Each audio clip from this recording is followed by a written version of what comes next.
हम सभी अपनी लाइफ में खुश रहना चाहते हैं और कोशिश भी करते हैं कि हमेशा खुश रहें, पर क्या ऐसा हो पाता है? हम आपको आज बताएंगे एक छोटी सी प्रेरक कहानी के माध्यम से, जिसमें हमेशा खुश रहने को राज छिपा है। आप जान जाएंगे कि हमेशा खुश कैसे रहें। आइए जानते हैं इस कहानी से। एक समय की बात है, एक गांव में एक महान साधु आए हुए थे। सभी लोग अपनी कठिनाइयां परेशानियां लेकर उनके पास आते थे। वो सभी का उचित मार्गदर्शन करते थे। एक दिन एक दुखी सा दिखने वाला व्यक्ति उन साधु के आश्रम में उनके दर्शन हेतु आया। उसने उन साधु से एक प्रश्न किया। गुरुदेव, मैं यह जानना चाहता हूं कि सदैव खुश रहने का राज क्या है? साधु महाराज थोड़ी देर शांत रहे और फिर बोले, तुम मेरे साथ चलो, आज मैं तुम्हें खुश रहने का राज बताता हूं। साधु महाराज और वो व्यक्ति जंगल की तरफ चलने लगे। साधु ने एक बड़ा सा पत्थर उठाया और उस व्यक्ति को कहा, इसे पकड़ और चलो। उस व्यक्ति ने पत्थर को उठाया और वह आरशी के साथ चलने लगा। थोड़ी ही देर के बाद उस व्यक्ति के हाथ में दर्द होने लगा और साधु से बोला, महाराज, और कब तक इस पत्थर को लेकर चलना होगा?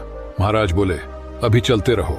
जब चलते हुए बहुत समय बीत गया और उस व्यक्ति से दर्द सहन नहीं हुआ तो बोला, महाराज, अब दर्द सहन नहीं हो रहा है। साधु ने कहा, ठीक है, अब इस पत्थर को नीचे रख दो। पत्थर को नीचे रखने पर उस व्यक्ति को बड़ी ही राहत महसूस हुई। तभी साधु ने कहा, यही है खुश रहने का राज। गुरुवर, मैं समझा नहीं। उस व्यक्ति ने कहा। साधु ने कहा, इस पत्थर को 1 मिनट तक हाथ में रखने पर थोड़ा सा दर्द होता है, और अगर इसे 1 घंटे तक हाथ में रखे तो थोड़ा ज्यादा दर्द होता है, और अगर इसे और ज्यादा समय तक उठाए रखेंगे तो दर्द बढ़ता जाएगा।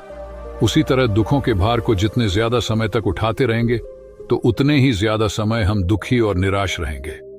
ये हम पर निर्भर करता है कि हम दुखों के बोझ को 1 मिनट तक उठाए रखते हैं या उसे जिंदगी भर।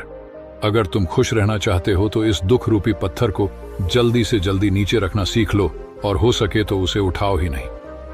हमारे जीवन में दुख भी एक भार की तरह है। जब भी और जितना भी हम अपने बीते हुए दुखी करने वाली यादों को याद करते रहेंगे, दुखी होते रहेंगे। दुख हमारे मन में आत्मा के अंदर बैठे रहते हैं और हमें दुखी करते रहते हैं। इसलिए व्यर्थ की बातों को अपने मन से निकाल दो। चीजों के बारे में नकारात्मक सोचना बंद करो, नहीं तो ये नकारात्मक विचार आपके मन में आते रहेंगे और आप इस भार से दुखी होते रहेंगे। जब आप इस दुख और अपने अंदर से निकाल देंगे तो सदा लाइट रखेंगे, आनंद में रहेंगे।